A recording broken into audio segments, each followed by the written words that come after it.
Thanks for joining us on the program. On the program today, we shall be taking a look at the analytics of the speech of the 46th President of the United States of America, Joe Biden. We'll take his speech, then go to our team of guests. First will be Ambassador Usman Sarki, who is the former Deputy Permanent Representative of Nigeria at the United Nations and currently a directing staff at the Nigeria Institute for Policy and Strategic Studies. He shall be looking at his speech, what it makes. Also to look at the analytics is Professor Oshita, former Director General of the Institute for Peace and Conflict Resolution and also currently the Executive Director of the Ubuntu Center for Africa Peace and Development. If time allows, we shall also take an analytics of the speech by Nigerians in the United States of America. That would be what the package looks like. But first, let's take a listen to an excerpt of the inaugural speech by President Joe Biden. I've just taken the sacred oath each of those patriots have taken. The oath first sworn by George Washington. But the American story depends not on any one of us, not on some of us, but on all of us, on we the people who seek a more perfect union. This is a great nation. We are good people. And over the centuries, through storm and strife, in peace and in war, we've come so far, but we still have far to go. We'll press forward with speed and urgency, for we have much to do in this winter of peril and significant possibilities. Much to repair, much to restore, much to heal, much to build, and much to gain. Few people in our nation's history have been more challenged or found a time more challenging or difficult than the time we're in now. Once-in-a-century virus that silently stalks the country. It's taken as many lives in 1 year as America lost in all of World War II. Millions of jobs have been lost. Hundreds of thousands of businesses closed. A cry for racial justice, some 400 years in the making, moves us. The dream of justice for all will be deferred no longer. A cry for survival comes from the planet itself, a cry that can't be any more desperate or any more clear. And now, a rise of political extremism, white supremacy, domestic terrorism, that we must confront and we will defeat. First on the analytics is Ambassador Usman Sarki, former Deputy Permanent Representative of Nigeria at the United Nations. Quite inspiring. What do you make of the speech? It is. It's full of spiritual appeal to the soul of America. It is a down-to-earth, honest, transparent speech. President Joe Biden bared his soul to Americans and to the world. His sincerity, his openness, and his largeness of heart to accommodate everybody and not to exclude anyone. And it's interesting that he should quote St. Augustine, an African bishop of North African origin, rather than quoting Plato or Socrates or Cicero or de Tocqueville or Voltaire or any of the philosophers of the West. He chose to anchor his speech on the Bible and on the writings of one of the founding fathers of the church. And it is very important for us to capture this significance, because this is a man who cares for people, who has conviction of fear of God. I sign you all the exercises. It began by saying democracy is precious. Yes. Democracy is fragile. Yes. But democracy has prevailed. Exactly. Well, democracy has indeed prevailed with this election, and also Americans turning their back against division, chaos, and confusion. And I think that is the importance of what you earlier asked, whether institutions or individuals should prevail. I think combination of the two members of Congress, members of the executive, military leaders, civil servants, business people, everybody rallied around the Constitution and stressed the supremacy of the rule of law. And that is what we saw today. It was actually, like transiting from a gloomy scenario to a happier, brighter situation. And I think that is what it portends, not only, for the United States of America, but for the entire world in terms of the peaceful nature of the transition, despite the disruptions caused, I think last week or 10 days ago in the U.S. Capitol by supporters of Donald Trump, who went at his bidding, at his instigation, to roughen up people in the Congress and actually, to force their own narrative, to actually, insist that Donald Trump won. That was an undemocratic practice, totally alien to the United States. But happily, the institutions rallied around the Constitution and the rule of law and overcame that shock, to the system. And today we are seeing that normalcy has returned and the rightfully elected president and vice president are being sworn in. So it is something that we look forward to in terms of resilience of democracy in the United States, and also an example, for the rest of the world to imbibe from, to see that, to establish strong institutions and to have committed people in institutions who will uphold the rule of law, constitutional rule, and the will of the people at all times. Yes. Between individuals yes. and institutions, who determines national goals? Well, national interest? Well, the national interest is established by governments, by each succeeding government. But there are certain constants that are given, taken for granted. In our own case, since 1960, October 7th, when Sir Bokar Tafawa Balewa, our first Prime Minister, enunciated Nigeria's foreign policy objectives and national interests, virtually it has remained constant. But alteration and flexibility has come in, whereby elastic situations have been created where each government will now focus on its own immediate priorities. So the changes occur when different personalities come into office. But institutions remain to determine and guide the implementation and continuity of the national interest. So both institutions and individuals matter in terms of reciprocal action to determine, first and foremost, the survival of the country, and then the continuation of the function of government. I ask you this question yes. because given what happened the last few days, yes. what lesson for Africa regarding the incumbent yes. and the institutions and what the extant laws say? Well, thank you very much. This is a very important question. I think we learn from history and we learn from reality always. And the reality today is that the supremacy of law must take precedence, must be the first consideration of every leader in Africa. And secondly, we should not undermine institutions through policies or through commission or omission. We should respect the integrity of institutions. And at the same time, when governments or leaders appoint people into institutions, they should do so based on certain criteria: merit, experience, knowledge, and also the integrity of the person being appointed, to respect rule of law, to respect constitutional provisions, and moreover, to bring dynamism and focus and patriotic determination to office. And in that way, you find the marriage between individuals and institutions working in synchronization perfectly in the interest of the country. Next for the analysis is Professor Oshita, former Director General of the Institute for Peace and Conflict Resolution and currently Executive Director of the Ubuntu Center for Peace for African Development. America has been tested.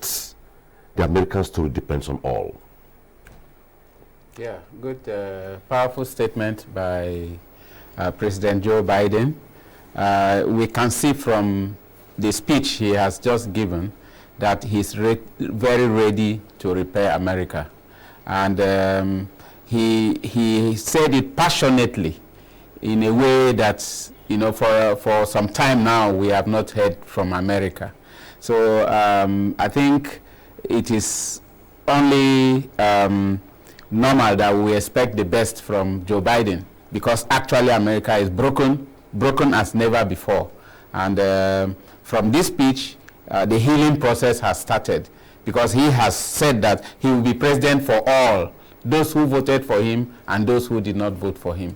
So it is important, to take those words as words from a statesman, a man who is ready to really repair the soul of America. And we look forward to what he will be doing from day one. I'll take you on other perspectives. Let's quickly go to Dr. Kazim, who is joining us via Zoom. Dr. Kazim, you heard the speech, and everything about is about the way forward for America. And basically, let's talk about his emphasis on inequity, systemic racism. He has given the assurance that he will drive this. How do you react to this? Thank you so much for having me. So one of the major campaign agenda of the President-elect Joe Biden is the notion of inclusivity in government. And even before he was sworn in today, we've actually seen in the cabinet, because the moment he was declared the winner of the election, they set up the transition team, the office of the president-elect, and he started appointing people into his cabinet. And what we've seen so far is his cabinet seems to be one of the most diverse cabinets in American politics. I mean, he actually brought people from different race, the South Asians, the Native Americans, the African Americans, as well as Africans, or as well as Black Americans of Africa, or who migrate, of African immigrants. So, for example, we have people like Adewale Adeyemo, that's Wale Adeyemo of the Obama Foundation, who is currently the Deputy Treasury Secretary. And we also have other immigrants as well, who were actually selected to be part of his cabinet. So one thing we've seen so far is Biden is not just saying, he's not just speaking, he's also putting his words into action as well. And I think this notion of inclusivity is something that unfortunately has actually been missing in the past 4 years of President Trump's presidency. I mean, his presidency was to a large extent actually less inclusive in terms of convergence of multiple, or in terms of convergence of different races. But for President Biden, I think this notion of inclusivity will go a long way in providing antidotes to the anomaly of systemic racism in America. It might also go a long extent as well in providing antidote to the scourge of white supremacy, which is currently plaguing the American society. Dr. Kazim, it was nice sharing your thoughts with us. Thank you so much for being on the program. Thank you for having me. I'm back here in Abuja. Prof, basically, you are a peace and conflict resolution advocate. And you have always sustained one position, that conflict resolution is evolving. It's not static. Yeah. And it's the painstaking thing. For what the president has said, is it reassuring? Does it give hope to the Americans themselves, hope to the world, the need for people to now believe back on the American ideals? Absolutely. From the speech, the world is being invited to trust America once more. And also, Americans are being invited to have faith in their country. And he talks about neighbors. Americans should see each other as neighbors. You understand? And he talks about, accept the other, accept people who do not look like you. He's trying to reconstruct, because his predecessor has deconstructed a lot of what, used to be what we knew about America. He deconstructed a lot of that. So the assignment that President Biden has from today, from his speech, is to reconstruct, give back hope to those who were losing hope in America. For example, look at what is happening at the border with Mexico. You know, people are going back to America because they see the country as welcoming once more. They can't wait. And so it is with people who are in their various countries, who have different things to go and do in America. In fact, throughout the 4 years of President Trump's presidency, many people had just told themselves they won't go to America for anything, because it was like there was no dignity in going to America. Yeah, because even the body language, the conversation that you find President Trump making simply says that, look, you are not welcome here. And we are in a multilateral world. You understand? So if things are like that in America, that is the foundation of democracy. Absolutely. So it wasn't good these last 4 years. So we look for fresh air. We see that there's fresh air, yes, you know, in the air, even before he took his oath a few minutes ago. Okay, yeah. I'll come back to you. Let's quickly go back to Dr. Baba Adams, who has been waiting via Skype. Dr. Baba Adams is one of the highest ranking Nigerian born in the United States, one-time Dean, Associate Vice President, and Vice President at the several universities and colleges in the United States of America. How do you feel about today?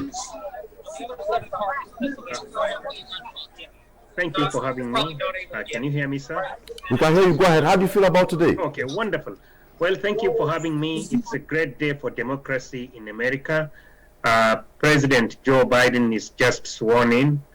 As they say, thank God it all ended well with the former President Trump. We are elated and excited. This ushers in a wonderful bilateral possibility of bilateral relationship with Nigeria, and as a matter of fact with the whole African continent. So we are pretty excited about this. President Biden have already reached out to us directly, and we have communicated that to Abuja. Okay, in a couple of minutes after this inaugurals, the president will proceed to the White House and he will sign a couple of executive orders. Already he has done some. One of it is the issue of reversing the position of America regarding climate change. So what are you prospecting? Well, there are many executive orders in the first day plus the next 100 days. But some of those are the Paris Accord of climate change, which former President Trump withdrew. Today, President Biden is going to reinstate at least commitment to going back. He has selected the former U.S. Secretary of State Kerry as a special envoy on climate, so that will be reinstated today. In addition to that, there is about more than 50 or so executive orders during the former President Trump administration, which will be reversed, all of them possibly today or within the next 100 days. The one which is of special interest to Nigeria is putting the visa ban on Nigerian immigrants, which we have clearly communicated with the Biden administration is xenophobic and is unacceptable, and we are looking forward that to be reversed. Okay, I'll come back to you. Back to Professor Oshita. Prof, well, you ask, when you look at it today, besides the fact that the 46th President of the United States has been sworn in, the Vice President, first 49th Vice President, first black lady, and highest woman to serve in the highest position in the American government. Looking at it from the way it is going, during Obama, and now Africa is somewhere in the corner. What do you think stands for Africa in this new government? Well, before we come down to Nigeria. Yeah. This is the spirit of inclusivity. You understand? America is a highly diverse, nation. So that Obama, an African American, became president, and now we have a vice president who is a woman, you know, of African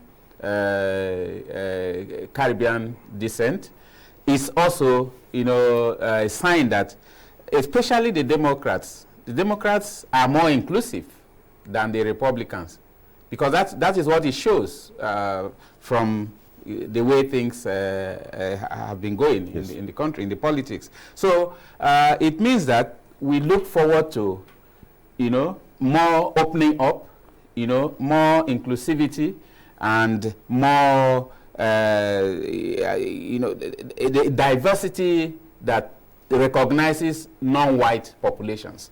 And that is a good thing, because America would never have been a country if it was not as diverse as it is. Okay, the United Nations was worried when they launched the Alliance for Poverty Eradication in the world, given the position of the former president. Now that this one appears very friendly, do you see that alliance working perfectly? That alliance and many other things that have not worked well will begin to work, you know, properly. I mean, the gentleman ambassador just spoke about denial of visas, you know, to Nigerian immigrants. But you know that the whole world, you know, America saying that climate change was not an important issue was such a terrible setback, you know, for progress, for development. You understand? And there are other things. I mean, if you are not from certain countries, you cannot come into America. That's also very backward. As I said before, we are in a multilateral world. But where the last regime in the US under Trump put us was as if there was no recognition that, you know, that we are in a world that is moving together. Consider the issue of the World Trade Organization leadership. I mean, things don't work like that. I believe that what the former regime under President Trump did was, you know, to forget that we are in a world that should be moving together, and then took us back to when we had the Cold War, because the style was an old style, as if we were in the Cold War. Look at the battle with China. You know, these are preventable battles. Look at the issue of Iran nuclear deal. You know, I mean, the world needs peace, and you can't have peace unless you discuss. Okay. You understand? Okay, so let's go to Dr. Dr. Adams. I believe you're still there. You can hear me. Quickly, okay, the signals have dropped. Now, let's proceed now. You have scratched the World Trade Organization briefly. Yes. Would this in any way, given the former stance, reverse what was not supposed to happen and happen the way it should happen? Well, I believe that there are quite a number of things that global leaders will take a second look, because we have been through 4 years of American leadership that were not predictable at all, you know, and that were not on the path that the world, you know, thought that we will be moving. You understand?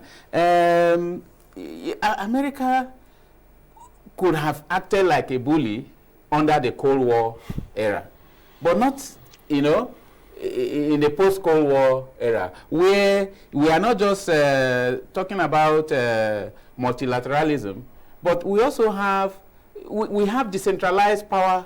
You cannot ignore China. You cannot ignore some other country. You can't even ignore Iran. So if you, as the president of the most powerful nation in the world, you take, you know, individual battles with this, I mean, you're disorganizing the That also led me to yeah. ask this. Let me also ask you differently.